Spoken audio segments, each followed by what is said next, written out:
Hey, welcome back to Russ Twitter Garage, and it is day 30 of the 51 Hudson build. So the last, I guess, official Hudson Day build was, I don't remember what I did, but it doesn't matter. Anyway, the last video I made was going over the eBay/Amazon engine and transmission harness, because that's to the point we're at with the car. So, if you saw my review of the harness, you can see, as far as I can tell, it's going to work. But now comes the real time to see if it actually is going to work. So I did jump ahead without recording because there's really not much to show when you're installing a harness. But I did install the eBay harness on the 5.3. You can see everything's all connected. I punched a hole in the firewall back there in the corner for that big grommet to go through, so that runs inside. And not much to look at. Everything's connected. I will say this, I had no problems. Everything, all the connectors snapped into place, felt good, locked in like they should. Not much to say. The ground wire ended up being on the back of the driver's side head, on the engine side of the harness. The two fusible links attached to the starter lug down there, crank position sensor, cam, everything. Everything just plugged in with no issues. I did not have any problem with any length on any of the harness. Both my O2s plugged in no problem. Keep in mind, well, I don't know if I can see them down there. They may not be in factory locations. They're pretty close. So, I mean, if you're running long tube headers, you need extensions, but that's a given. That always happens when you run headers. If you're running some sort of factory manifold setup like I did, I think you'll have no problems. Everything worked out fine. And I did rotate some stuff. I mean, I should probably turn the light on, but O2 sensors down there. But anyway, it all fit. Transmission's plugged in. VSS is all plugged in. Everything's plugged in. So now the next thing to see is if this harness actually works and this engine will start. So we're inside the car now. I've done a little bit of preliminary work. I'm going to do kind of like a hot wire type start. I'd like to make sure this all works first before I commit to tying everything up under the dash and making it all pretty. So I'm not going to connect anything on the bundle of wires, the tack, or any of that stuff. Service engine light, I'm not dealing with that right now. That'll be another time. We'll go through the brake light switch and that kind of things. But I need to get this verified that it runs so I can finish the cooling system and get this thing moving, because I need to get this car painted and whatever. I'm on a deadline, and I'd like to take this dash out and paint it too, but I need to get the car running first to make sure it all runs. So a couple things I did here. I connected my ground wire from the harness inside here to the dash. I have my wires here that run to my fuel pump, my hot and a ground, which I could have connected in the back of the car, but I ran it up here. So that's also tied to the dash. Now, we went over the fuse block here. You know you have to add two wires. You have to add a 12-volt feed for the fuel pump relay, and you have to add the wire out of this to the fuel pump itself. So as far as a 12-volt feed into this fuel pump, I'm going to add like jumper wires. Same with to the fuel pump. I'm just going to, with little connectors, so I can disconnect and reconnect this thing, because I don't want to permanently put this in the car right the moment. But I got my 6.3 millimeter crimp-on connectors, and I'm going to use this for my power feed into my fuse box. So I took the relay out that I'm feeding, and you just line this up. You know, you got the locking tab on the connector there. You see it on the end there, and that's going to snap into the notch inside here. Sure it will. Let's get it lined up. Am I in the right way? Yeah, I'm going the right way. There we go. So don't make me a liar now. All right, and I already installed the the output jumper, which is going to go to my fuel pump. So now I'm going to put my relay back in, now that it has all the wires it needs. All right. Now, as far as the power into the fuel pump relay, I was going to originally steal it out of this harness, but what I found was an unused circuit on the car fuse box, and it was fed by 10 gauge. So I put a 10 gauge out wire on it and a 25 amp fuse. So I suggest whatever you run to feed this fuel pump relay, you fuse it and run a heavy gauge 10 wire if you can. This is my wire right here that I have running from my fuse box. And I'm just going to connect that to here. All right, so now I've got 12 volt into my relay. Output of my fuel pump relay here is going to go to the positive side, going to the fuel pump. Now this was the wire to feed the ignition relay. This needs to be 12 volts on hot and crank, and we went over that. On my harness, I'm using my old HEI ignition wire. So they're going to plug together like that. And that is it for my electrical connections. Now all I have left to do is put my PCM on here. I put like 5 gallons of gas in the tank. Put the PCM on here, and we're going to see what happens. All right, this is it. I have the PCM connected. I have everything connected that I can think of.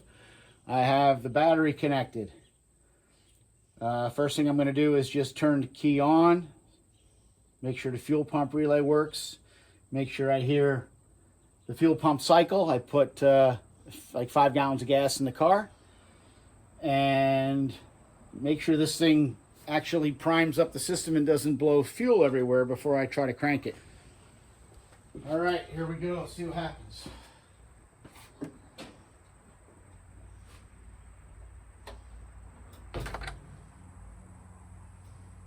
Yeah, I heard the fuel pump kick on.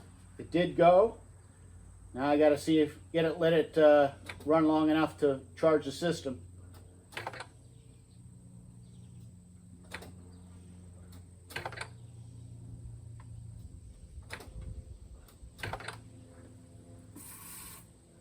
All right, I heard it charge the rails. It's filling the fuel rails. I'm just cycling the key off and on because it only runs for like 3 seconds at a time.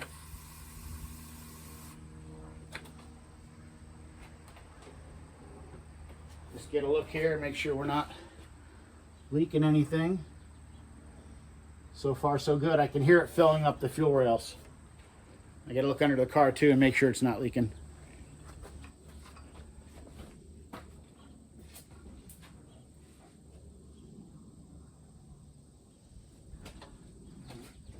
I don't see any puddles under the car yet.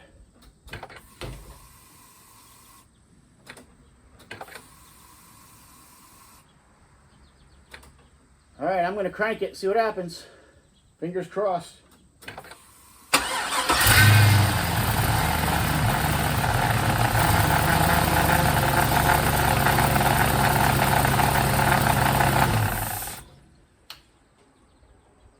She started. I saw that my my coolant hose here was in my fan, so I'd like to move that out of the way. Right now there's no coolant in the system, so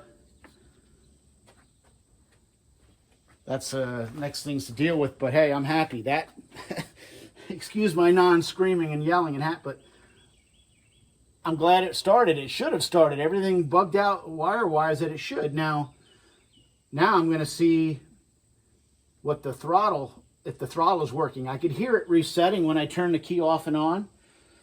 And I also have to be careful too, because my transition cooler lines, I just have them looped, but I don't have any clamps on them.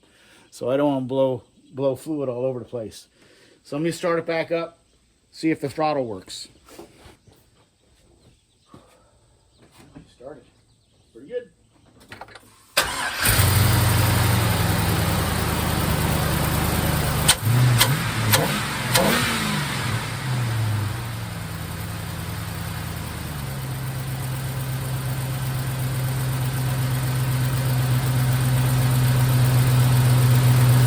As you can see that, it's like 40 pounds at idle. Let me see if the power steering works.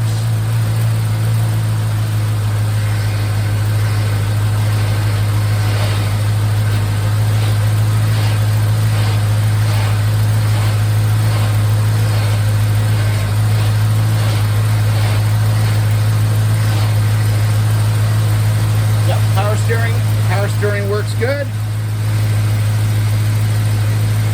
Sounds good. She's running just like it was in the Escalade. Fantastic.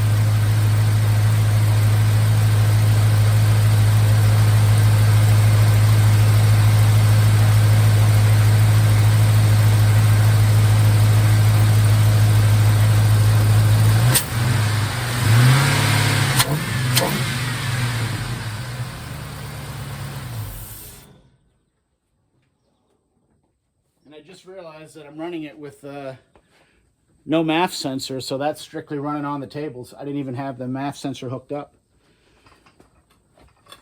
But that was good. No MAF sensor. That's great. She's hitting all 8. I like it. And of course I did, I forgot to mention, but yes, I have obviously turned VATs off on my PCM so the engine would run more than 2 seconds. One other thing I want to check before I call it a so far so good success is I want to check and see if it's charging. And if she's charging, that's another win.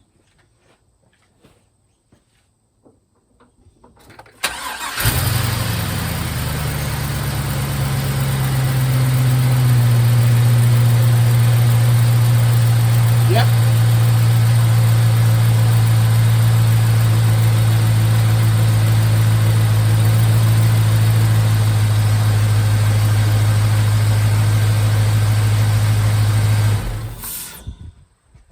14.3 volts.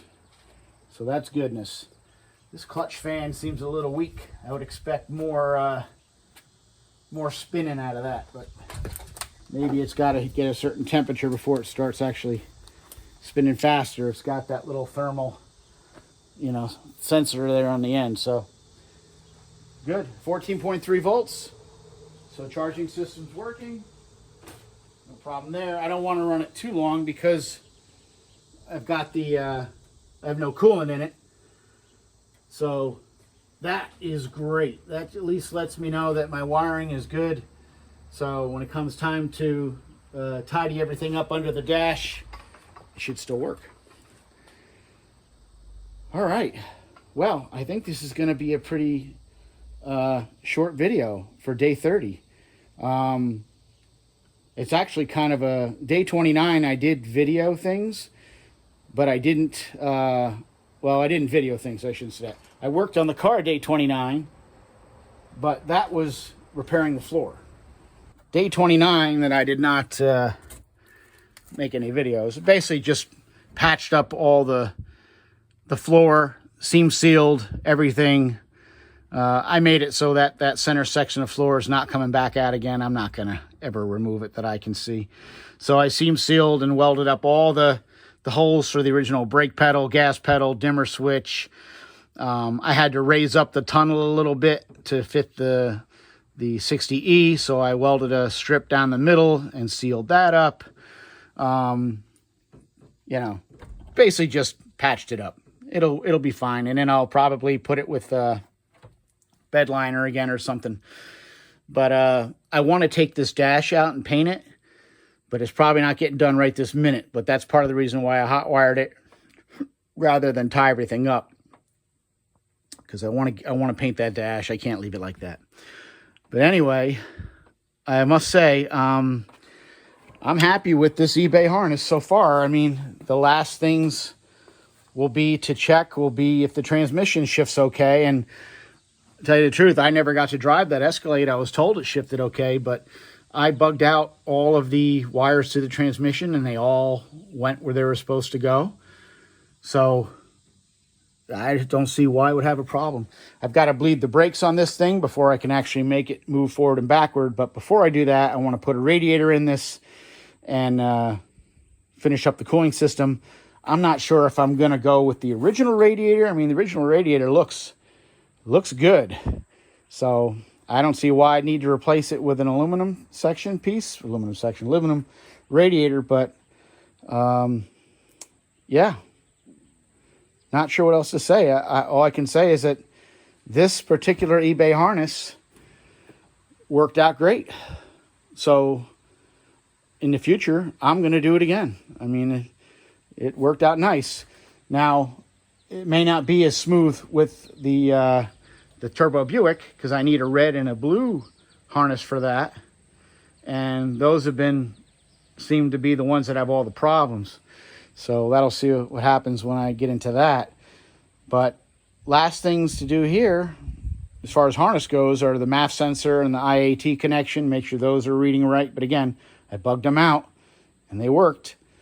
And yeah, I have to say I'm impressed.